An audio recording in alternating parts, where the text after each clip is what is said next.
क्या नाम है बेटा आपका? चुटकी। चुटकी। अच्छा बेटा जरा ये देखो, ये फोटो देखो ध्यान से। इनको जानती हैं, पहचानती हैं? हाँ, ये अंकल तो हमेशा मुझसे अखबार खरीदते थे, पर 3 दिन से ये नहीं आए। तो 3 दिन पहले आपने इस अंकल को यहाँ पे देखा था? हाँ, एक आदमी के साथ ये टकरा गए थे। इनको चोट भी लगी थी। वो आदमी बहुत अजीब था। अजीब मतलब? अबे अंधा है क्या? देख के नहीं चल सकता क्या? अंधा ही हूँ भाई।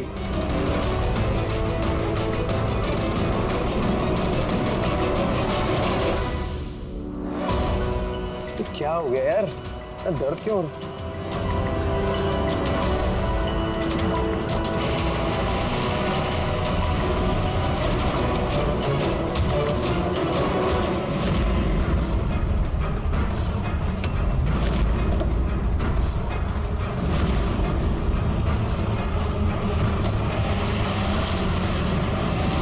अंधा नहीं था और उसी ने हमला किया रमन पे। अच्छा बेटा, आप वो जो अंकल थे उनको पहचान सकते हो? देखा था आपने उनको ठीक से? नहीं। अच्छा वो कार का नंबर देखा आपने? नहीं अंकल, वो अंकल को कार चलाते देख मैं एकदम चौंक गई थी, इसलिए कार का नंबर याद नहीं है। पर क्या बात है अंकल, इंजीनियर अंकल ठीक तो है ना? नहीं बेटा, उन्हें कुछ नहीं हुआ। वो अभी किसी दूसरे कंस्ट्रक्शन साइट पे चले गए। अब वो यहाँ पर नहीं आएंगे। Thank you. आप इस समय अखबार बेच रही हो, स्कूल नहीं जाती आप?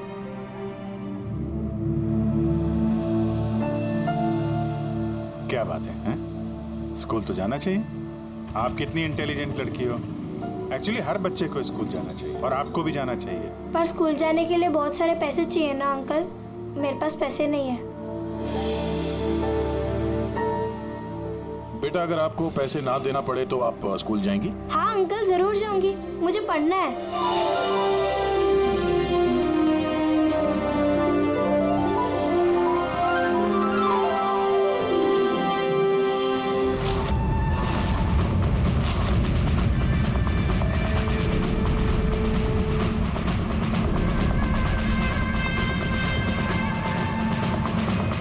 समीर अब तुम्हारी बारी। हाँ बोलो। हाँ यार, तुम्हें एक बार में समझ में नहीं आता है। देखो मैंने तुम्हें पहले भी कह दिया है कि तुम कुछ भी कर लो, मैं इस खंडहर के लिए एक कौड़ी भी खर्च नहीं करने वाला।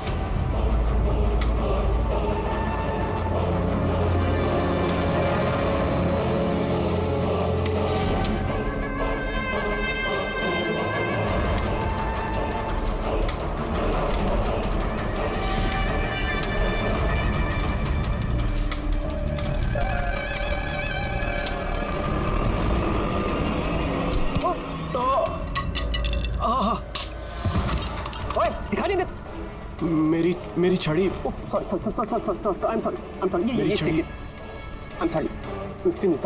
अब आपको कहीं लगी तो नहीं? आप ठीक है ना? मैं आपको कहीं ड्रॉप कर दूं? नहीं, मैं ठीक हूँ, मैं चला जाऊंगा। आप ठीक है ना? नहीं, I'm okay। आप संभाल के जाइए। हाँ जी, आप संभाल के जाइए। Okay, thank you.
आग में कई लोग जलेंगे।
अंधा है क्या?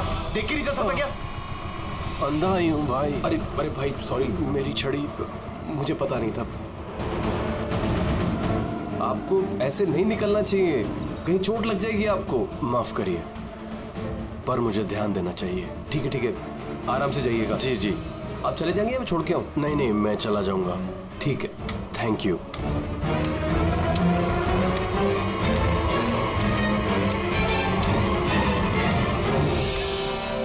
क्या हो गया यार, ये दर्द क्यों हो रहा है?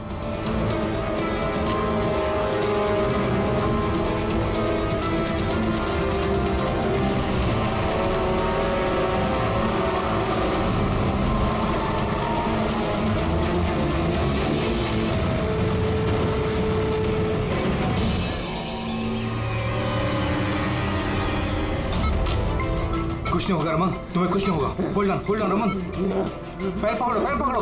डॉक्टर इंजेक्शन, जल्दी फास्ट, क्विकली। डॉक्टर इंजेक्शन दो जल्दी।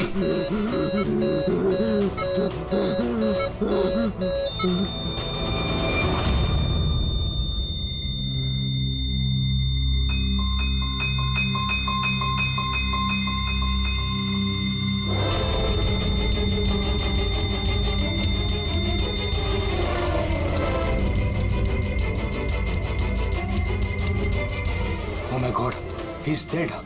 और इनकी मौत नेचुरल भी नहीं है। अब क्या? I know Priya, it's a murder. और मैंने डॉक्टर सालुंके को इस केस के बारे में सब कुछ पहले से बता दिया था। अब तक तो उन्होंने फाइंड आउट कर भी लिया होगा कि रमन की मौत की वजह क्या होगी। जहर? रमन की मौत जहर से हुई है? हाँ बस, बहुत खतरनाक जहर है। ये पहले इंसान के दिमाग पर असर करता है। पहले डिलेरियम, फोटोफोबिया, एमनेशिया। उसके बाद ये जहर इंसान के बाकी के अंगों पर असर करता है। बाकी के अंग धीरे धीरे काम करना बंद कर देते हैं और इंसान की मौत हो जाती है। सालुंके साहब, इसका कोई एंटीडोट तो होगा ना? हर जहर का एंटीडोट होता है टेडी, लेकिन उसके लिए हमें उस जहर के बारे में पूरी जानकारी होनी चाहिए। बस ये जहर आसानी से पकड़ में नहीं आता है। मुझे भी बहुत सारे टेस्ट करने पड़े इसे ढूंढने के लिए।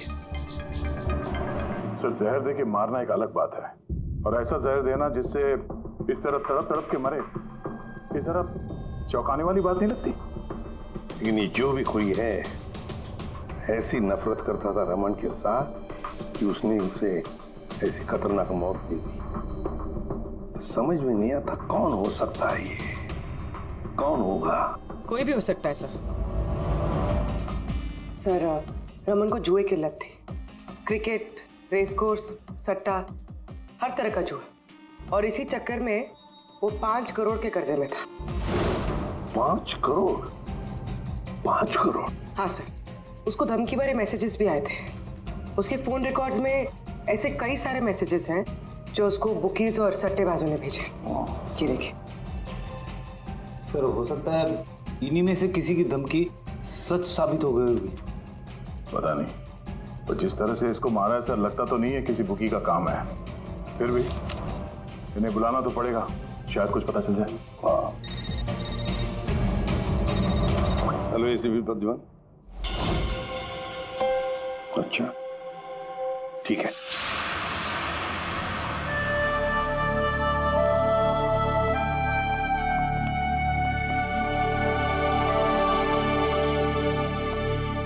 आप रमन का चचेरा भाई हितेन। हितेन, किसी ने रमन का खून कर दिया है। क्या लगता है आपको किसने किया होगा? मुझे नहीं पता सर। बुरे काम का बुरा नतीजा।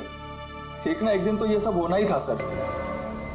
अब किसने किया, कैसे किया, ये तो नहीं पता सर। लेकिन इतने सारे लोगों से दुश्मनी, इतने सारे लोगों का कर्जा, उन्हीं में से किसी ने सर। अच्छा, आपके अलावा परिवार में इनका और कौन? माँ है इसकी, लेकिन अब वो कहाँ पर है ये मुझे नहीं पता। ठीक है हितेन, हमारी इन्वेस्टिगेशन अभी चल रही है, तो बॉडी अभी यहीं रहेगी हमारे पास। आप अपना कॉन्टैक्ट नंबर वहाँ लिखवा दीजिएगा, जरूरत पड़ेगी तो आपको तकलीफ देंगे। जी सर।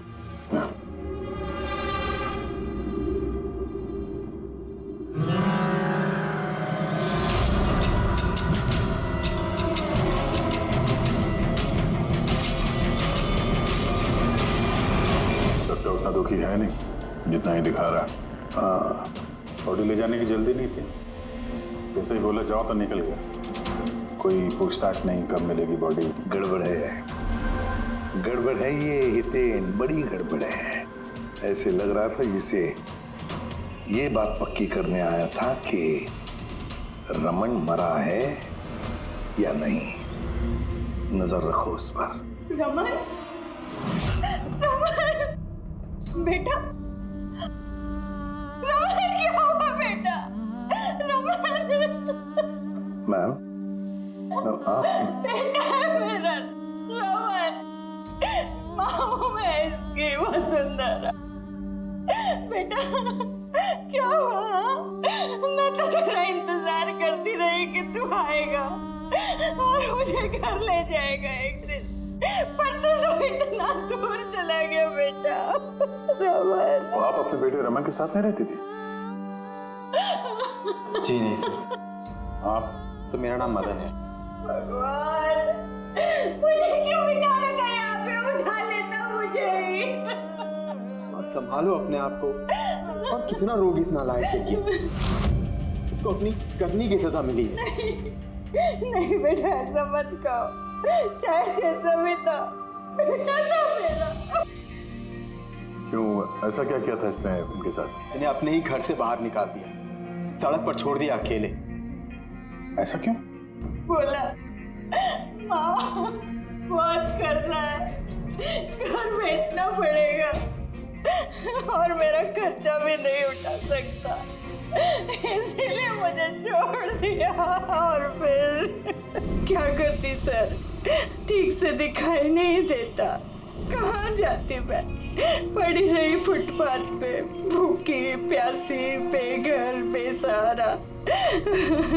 फिर शायद भगवान को दया आ गई और उसने उस फरिश्ते को भेज दिया। उसका चेहरा तो नहीं देखा मैंने, लेकिन उसने मुझे अपने साथ चलने के लिए कहा और मैं चली गई। एक बड़ा आदमी मुझे इसके पास ले गया। सर दरअसल मेरी एक संस्था है, संयुक्त वृद्धाश्रम। हम वहाँ पर कोशिश करते हैं कि इन जैसे बुजुर्गों को घर जैसा प्यार और सम्मान मिल सके। माँ जी मुझे वृद्धाश्रम के गेट पर मिली थी एक चिट्ठी के साथ, जिसमें लिखा था कि इनका ख्याल रखना। बस उसी दिन से संयुक्त वृद्धाश्रम इनका घर बन गया। आज सुबह लैंडलाइन पे फोन आया कि इनके बेटे की मौत हो गई है। बस इनसे रहा ही नहीं गया। माँ है ना। मेरी आपसे विनती है, इसके कातिलों को छोड़ना मत सर। जरूर सजा दिलवाना सर, जरूर सजा दिलवाना। देखिए माँ जी, मैं आपसे वादा करता हूँ, हम रमन के कातिल को नहीं छोड़ेंगे, उसे कड़ी से कड़ी सजा दिलवाएंगे। आप प्लीज चिंता मत कीजिए। थोड़ा ख्याल रखिए अपना। मदन, इनका ख्याल रखना। और एक बात, किसी भी चीज की आप लोगों को जरूरत पड़े तो हमें जरूर याद करना। कमाल है तारिका, हॉस्पिटल के डॉक्टर्स की रिपोर्ट के हिसाब से इसकी जांघ पर ये जो निशान है ना, ये या तो किसी एलर्जी का है या फिर किसी जहरीले कीड़े मकोड़े के डंक का निशान है।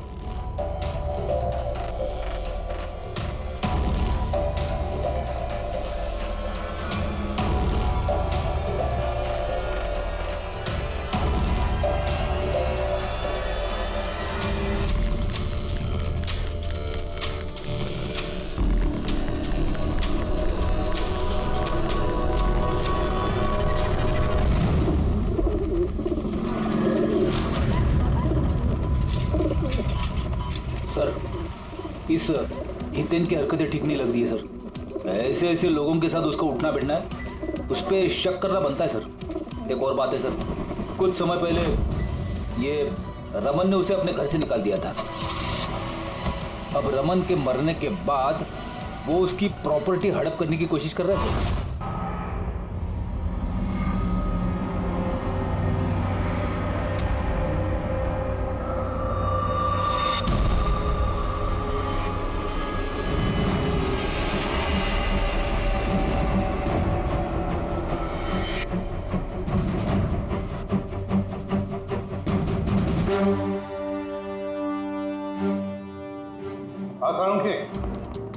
क्या पता चला?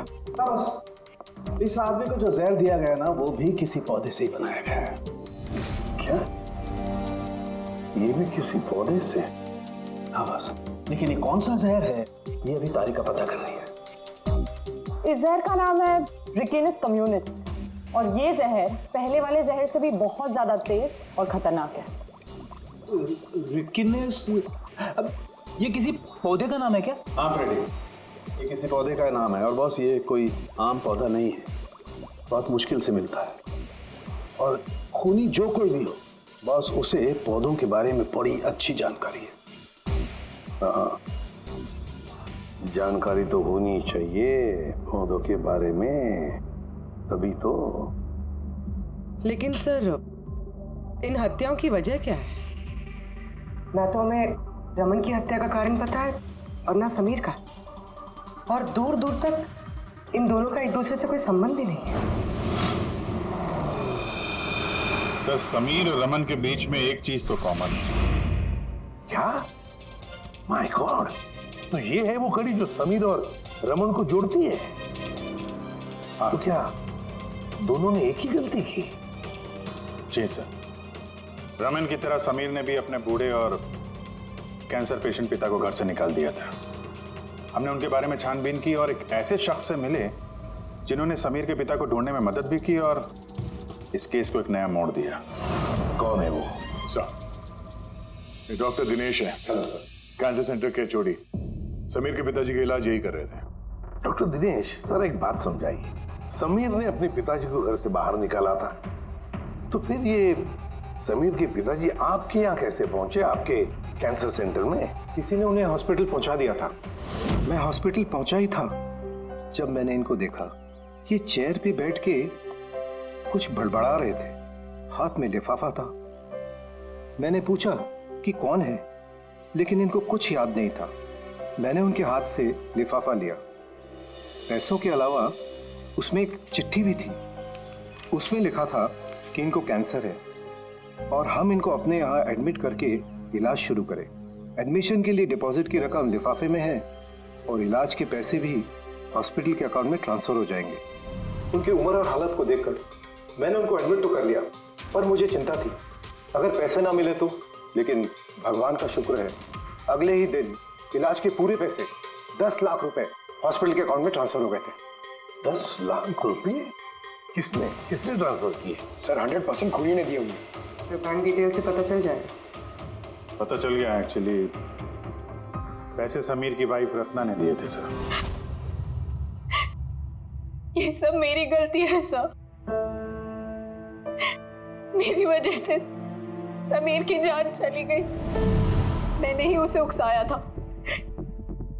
पिताजी की देखभाल में काफी प्रॉब्लम हो रही थी और सारी प्रॉपर्टी और सब हमारे नाम पर हो ही चुका था, तो मैंने ही समीर को कह के पिताजी को घर से निकलवा दिया। शर्म नहीं आती तुम्हें? समीर के पिता तुम्हारे भी पिता समान थे, उनको ही घर से निकाल दिया। ये सब करने के बाद फिर उनकी इलाज के लिए 10 लाख रुपए क्यों दिए? मुझे किसी ने धमकी दी थी सर कि अगर पिताजी के इलाज के लिए 10 लाख रुपए नहीं दिए तो वो समीर को और मुझे मार देंगे। सर मैंने उन्हें 10 लाख रुपए दे दिए, फिर भी उन्होंने समीर को मार दिया और अभी भी कहा है कि अगर हर महीने पिताजी के इलाज के लिए 50,000 रुपए नहीं दिए तो वो मुझे भी मार देंगे। किसी पे शक है तुम्हें? नहीं। उसके बारे में कुछ याद है? उसकी आवाज, उसका लहजा, कुछ भी? कुछ भी याद नहीं। सर प्लीज मुझे बचा लीजिए। सर मैं मरना नहीं चाहती। सर मैं पिताजी को घर ले आऊंगी। मैं उनकी पूरी देखभाल करूंगी, पूरी कोई तकलीफ नहीं होगी। सर आप प्लीज मुझे बचा लीजिए। घबराओ मत। सर प्लीज मुझे बचा। कुछ नहीं होने देंगे तुम्हें हम। तो भी जिस नंबर से इसे धमकी भरे कॉल आते थे वो नंबर ले लो और पता करो कहाँ का है। आप चलिए।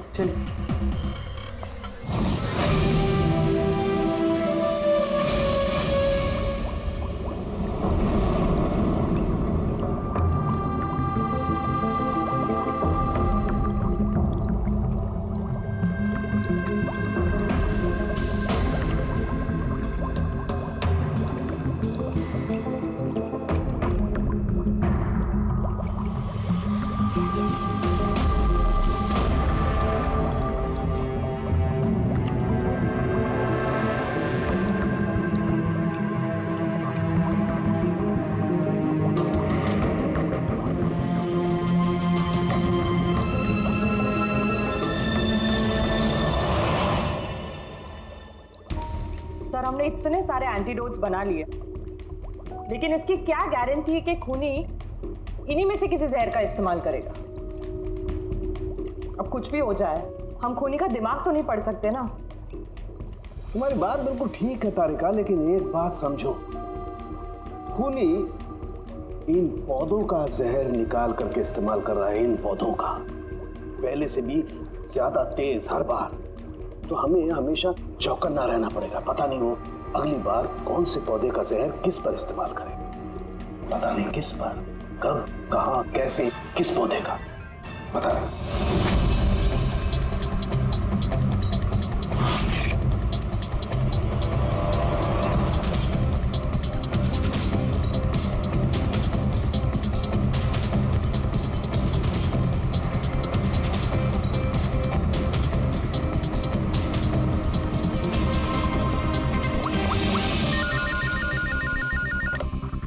हेलो। हाँ पूर्वी बताओ। सर वो फोन बूथ जहाँ से कातिल ने रत्ना को धमकी भरे कॉल्स किए थे, वो ये भाईंदर रेलवे स्टेशन के पास है। Bhayandar railway station? वहाँ तो बहुत भीड़ भाड़ रहती है। जाहिर सी बात है उसने ब्लाइंड मैन के भेस में तो किया नहीं होगा।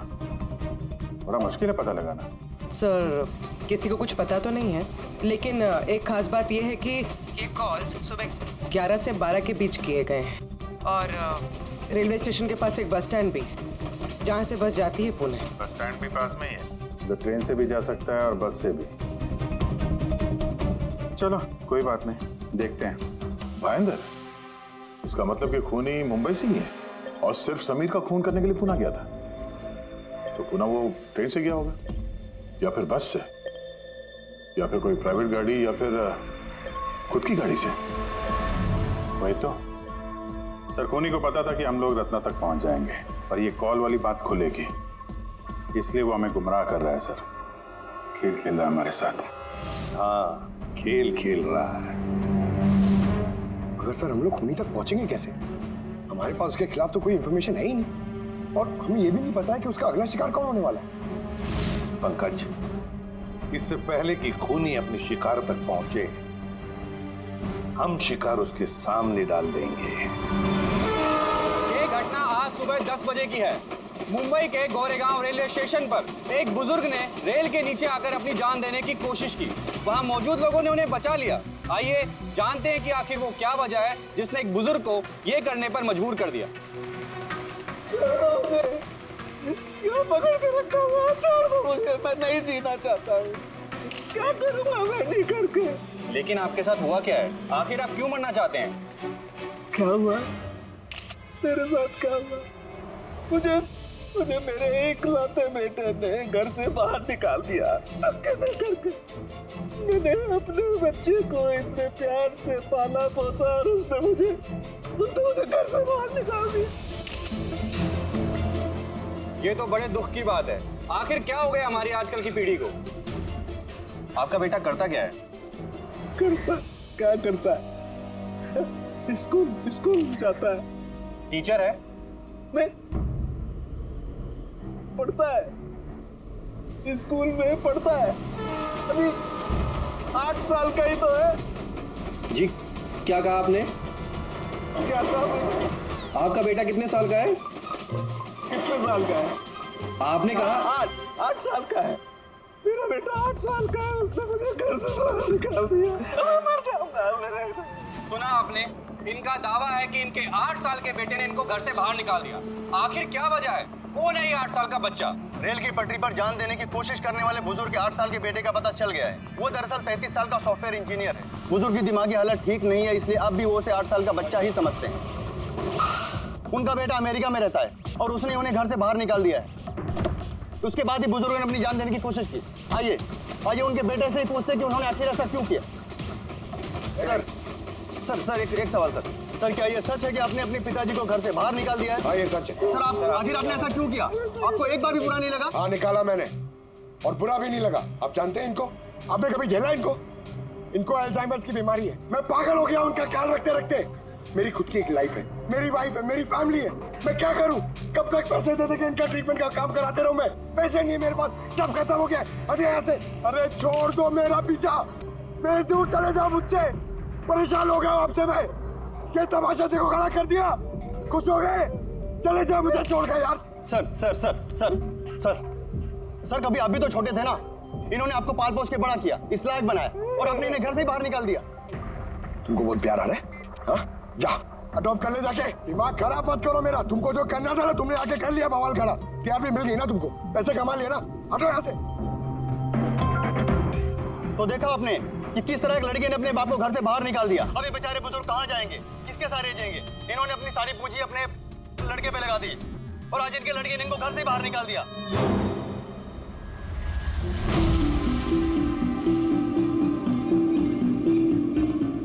बड़े बच्चे गुब्बारे ले लो जल्दी। गुब्बारे वाला गुब्बारे ले लो। अरे बेटा गुब्बारे ले लो। गुब्बारे वाला गुब्बारे ले लो। गुब्बारे ले लो। गुब्बारे ले लो बेटा, गुब्बारे ले लो। गुब्बारे वाला गुब्बारे ले लो।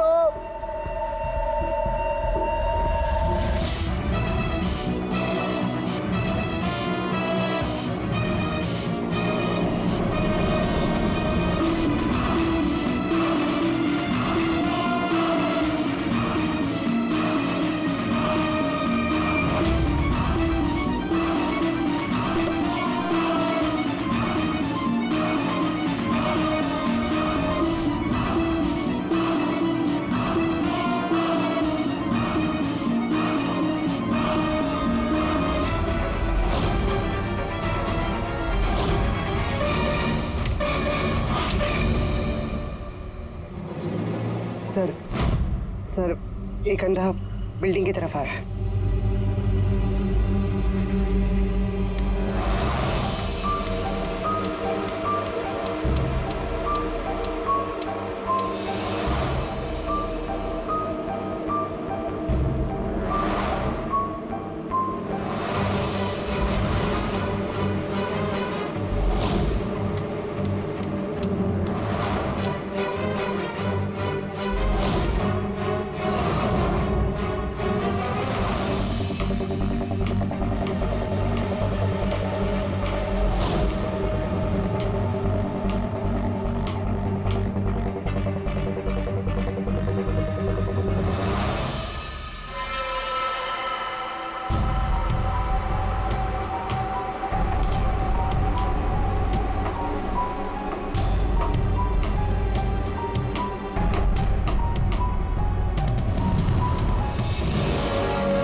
कितने सारे लोग? सर इतने सारे अंधे एक साथ? हमने तो एक सोचा था, यहाँ तो 8-10 निकले। लगता है ये कोई चाल है। एक मिनट आप लोग रुकिए। एक मिनट, यहाँ कैसे आ गए आप लोग? आइए। ये आप तब कहाँ आए आप लोग? यहाँ क्या बात है? हाँ? क्या हुआ? यहाँ आंखों का फ्री चेकअप होने वाला है। संपत है आप? संपत? उसने ही बुलाया था हम लोगों को। देखिए यहाँ पे ऐसा कोई शिविर नहीं है। कौन संपत कौन है? किसने बुलाया आपको? उसने ही तो बुलाया था यहाँ।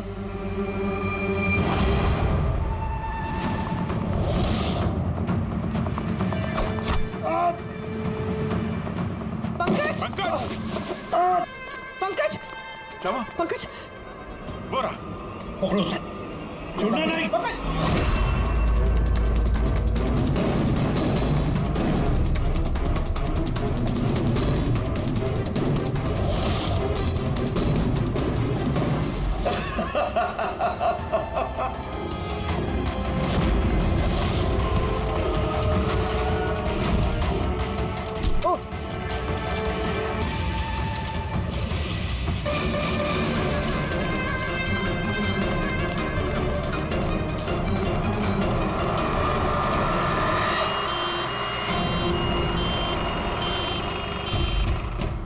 आजा, जल्दी आजा।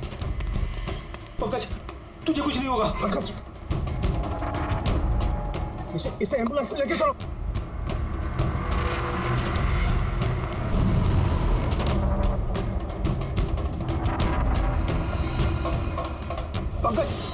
पंकज, तुझे कुछ नहीं होगा। पंकज, तारिका, ये लो, इससे जहर का पता करो।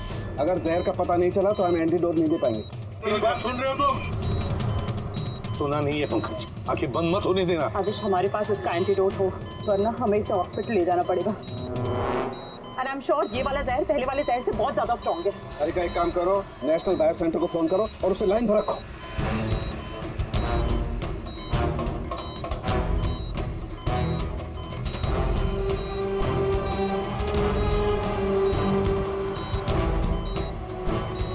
Pankaj, don't worry, Pankaj.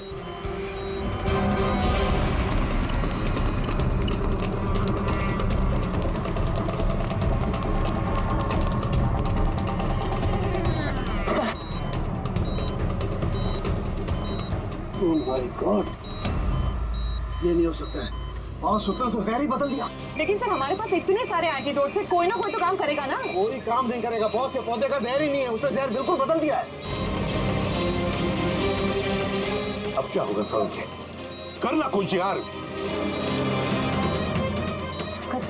Pankaj, keep breathing, सब ठीक हो जाएगा। हाँ,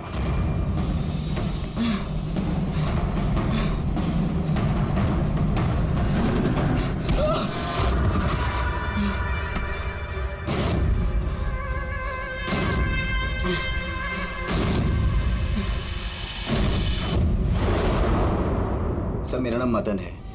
तुमने क्या ये सब? क्यों पड़े हो मेरे पीछे? मैंने जो किया सही किया। लोगों की जान लेना सही है? मैंने सिर्फ बुरे लोगों को सजा दी है सर। जो लोग अपने माँ बाप का ख्याल नहीं रखते ना, उनको इस दुनिया में जीने का कोई हक नहीं होता। जब मेरी माँ की मौत हुई थी तो मेरी दुनिया उछल गई थी। उसी वक्त मैंने इस संयुक्त वृद्धाश्रम की शुरुआत की थी। सर वहां पर जितने भी बुजुर्ग माँ बाप आते हैं ना, सब अपने बच्चों के सताए हुए होते हैं। ये देखकर मेरा खून खौल जाता है। मैंने उसी वक्त इस फैसला किया था कि मैं इन सबको सबक सिखाऊंगा, इसीलिए मैं मार देता हूं इनको। क्या गलत किया मैं? सर कुछ करो सर। कुछ नहीं कर सकते जब तक उस जहर का कंपोजिशन नहीं पता लगेगा फ्रेडी, हम कुछ भी नहीं कर सकते। अगर इसे गलत एंटीडोट दे दिया तो ज्यादा खतरनाक होगा यार। सर पंकज की हालत तो बिगड़ती जा रही है। सर पल्स गिर रही है, हॉस्पिटल ले जाना पड़ेगा। हॉस्पिटल जाके कुछ नहीं होगा, हमारे पास इतना वक्त नहीं है, वहां जाकर टेस्ट करें। मुझे इस जहर का नाम चाहिए यार। पंकज। हेलो। हाँ सर, हाँ सर, पकड़ा गया। सर खूनी मदन है। हाँ जहर हम पता करते हैं। कभी पता नहीं चलेगा तुमको, कभी पता नहीं चलेगा तुम लोगों को। उसने भी पापा को सताया। मदन गाड़ी। नो मदन मदन मदन मदन एम्बुलेंस बुलाना पड़ेगा जल्दी। नहीं सर, कोई फायदा नहीं है। मेरा काम हो गया है। नहीं मदन, मान लिया तुमने उन लोगों के साथ जो कुछ भी किया, मान लिया, लेकिन तुमने जिसे वो जहर चुबाया है वो भी गुनाह है, निर्दोष है, उसने कुछ नहीं किया। वो जहर कौन सा बताओ? हाँ? BTX। सर उस जहर का नाम BTX है। सालुंके, जहर का नाम है BTX।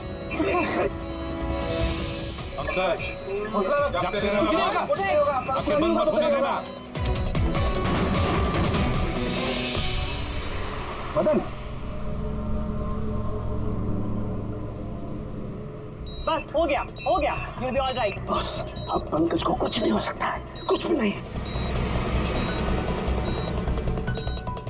Welcome my boy. घबराओ मत, कुछ नहीं होगा तुम्हें। तुम आदमी अच्छे थे मदन, लेकिन तुमने जो किया वो सही नहीं था।